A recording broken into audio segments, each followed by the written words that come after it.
নমস্কার বন্ধুরা, অন্যান্য দিনের মতো আজ সন্ধ্যাবেলায় আমি রান্নাঘরে চলে এসেছি একটা ট্র্যাডিশনাল পিঠের রেসিপি নিয়ে। সাবেকি একটা পিঠে, তো গোকুল পিঠে। আমি এটাকে একটু অন্যরকমভাবে করব। আমি করব রসভরি গোকুল। তো তার জন্যে আমার লাগছে সেই উপকরণগুলো আগে বলি।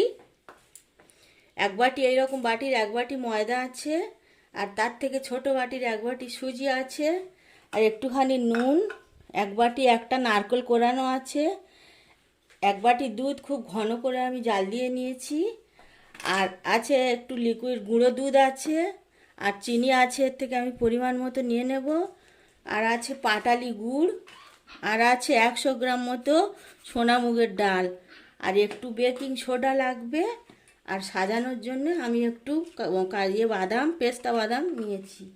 তো এই দিয়ে হয়ে যাবে আমার রসভরি গোকুল। আর ভাজার জন্য অবশ্যই সাদা তেল লাগবে, আর একটু ঈষৎ উষ্ণ গরম জল।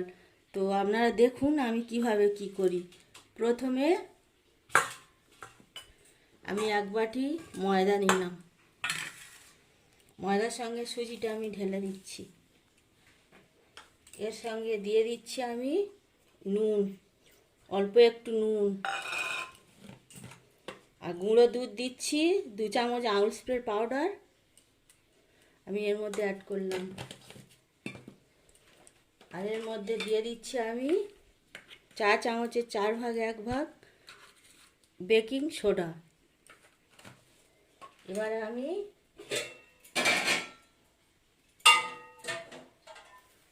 ঈষৎ উষ্ণ গরম জল করে রেখেছি আগে, এই ঈষৎ উষ্ণ গরম জলে আমি এই ব্যাটারটা গুলবো।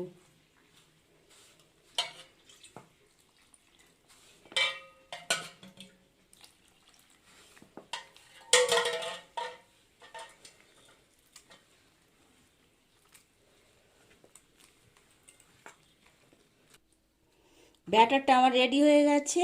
এই দেখুন, এর ব্যাটারের ঘনত্বটা ঠিক এই রকম হবে, খুব পাতলা না, একটু মিডিয়াম সাইজের হবে। এটাকে আমি 10-15 মিনিটের জন্য ঢেকে রেখে দেব। ততক্ষণ আমি আর একটা কাজ করে নিই। উনুনে আমি কড়াই বসিয়ে দিয়ে গ্যাসটা জ্বেলে দিয়েছি, কড়াইটা গরম হয়ে গেছে। এবার এই ডালগুলো আমি শুকনো ভেজে নেব, মুগের ডালগুলো শুকনো ভেজে একটু লাল লাল করে ভেজে এটাকে আমি মিক্সিতে একটা পাউডার তৈরি করবো বেসনের মতো। ভাজা হয়ে গেছে এইরকম হবে, এটাকে ঠান্ডা করে আমি মিক্সিতে একটা পাউডার তৈরি করে নেব। নারকেলের ছাইটা আমি ভেজে নিচ্ছি। আমি নারকেল দিয়েছি এর মধ্যে কড়ায়, আর সে ঘন করার দুধটা দিয়েছি, আর পাটালি গুড়টা আমি একটা গ্রেটারের সাহায্যে গ্রেট করে দিচ্ছি। আর ওই ডালটা একটু ঠান্ডা হয়ে গেলে পাউডার তৈরি করে পাউডারটাও আমি এর সঙ্গে মিক্স করে নেড়ে দেখাচ্ছি। ছাইটা আমার এই পর্যন্ত হয়েছে, একটা বড় পাটালি গুড়ের অর্ধেকের বেশিটা লেগেছে, এতটা রয়ে গেছে। এবার আমি ডালটা মিক্সিতে একটা পাউডার তৈরি করে নিয়েছিলাম, বেসন টাইপের হয়েছে, এই দেখুন এটা আমি এর মধ্যে ঢেলে দিচ্ছি। এবারে নেড়ে নেড়ে এটা একটা শুকনো মণ্ড তৈরি করব। একটু ঘন ঘন নাড়তে হবে যাতে না তলায় লেগে যায়। এইটা হয়ে গেলে নেড়ে নেড়ে খুব শুকনো করে ঠান্ডা করে একটা গোল গোল বলের আকার করব। ঠান্ডা করে আমি দেখাচ্ছি। আমি উনুন জ্বেলে দিয়েছি, উনুন জ্বেলে এরকম একটা হাঁড়িতে জল দিয়ে দিয়েছি, আর জলের মধ্যে দিয়ে দিচ্ছি পরিমাণ মতো চিনি। এই চিনিটা ফুটে ফুটে একটা চিনির রস তৈরি করব আমি এই পিঠেগুলো ডোবানোর জন্য। ওটা ততক্ষণ ফুটুক। এদিকে আমার এই নারকেল ছাইটা শুকনো করে নিয়েছি আমি। এবার এর থেকে গোল গোল বল কেটে এরকম চ্যাপটা চ্যাপটা আলুর চপের যেরকম হয় ওই রকম আমি তৈরি করে করে রাখবো। তারপরে ভাজবো, আবার ভাজার সময় আবার দেখাচ্ছি। এই দেখুন এরকম শুকনো করে এরকম চ্যাপটা চ্যাপটা করে নেব। এটা খুব সময় সাপেক্ষ ব্যাপার, কিন্তু খেতে খুব ভালো লাগে। আর এটা তো পিঠে পুলি খাওয়ার আদর্শ সময়।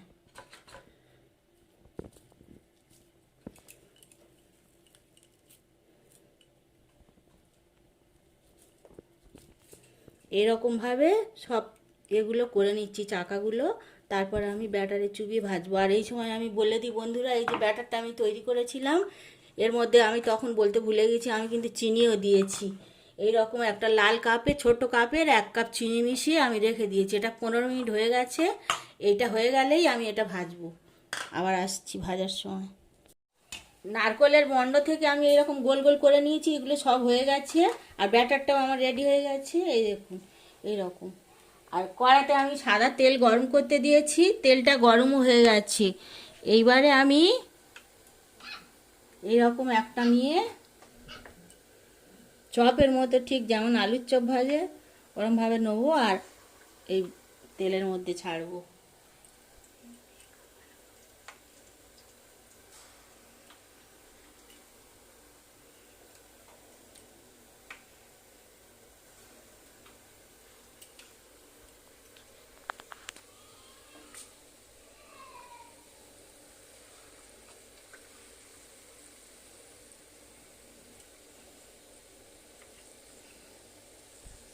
পাঁচটা করে দিই, বেশি দেবো না, ভেঙে যেতে পারে।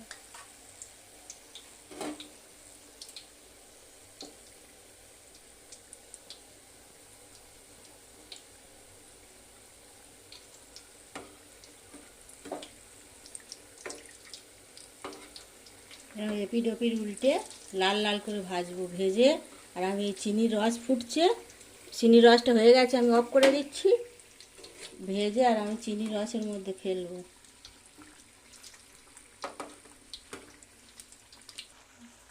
এগুলো আমার ভাজা হয়ে গেছে, এগুলো আমি এই তেল থেকে তুলে নিয়ে আর ওই চিনির রসে ছেড়ে দেব।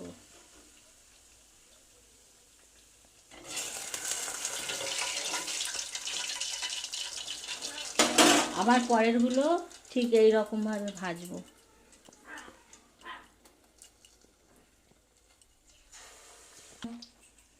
এরকমভাবে একটা একটা তুলে এই ব্যাটারের মধ্যে চোবালাম। এই দেখুন একটা করে এটা নিয়ে এই ব্যাটারের মধ্যে চোবাচ্ছি, আর ঠিক আলু চপের মতন একটা করে ছেড়ে দিচ্ছি।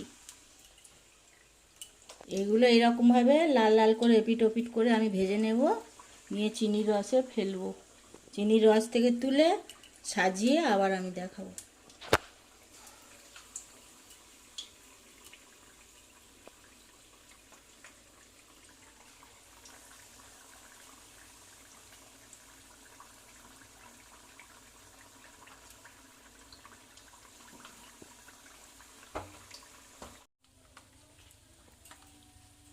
এই ব্যাটারটাই দেখুন, শুধু দিচ্ছি কিছুটা, নারকেল শেষ হয়ে গেছে, এই লুচির মতো ফুলছে।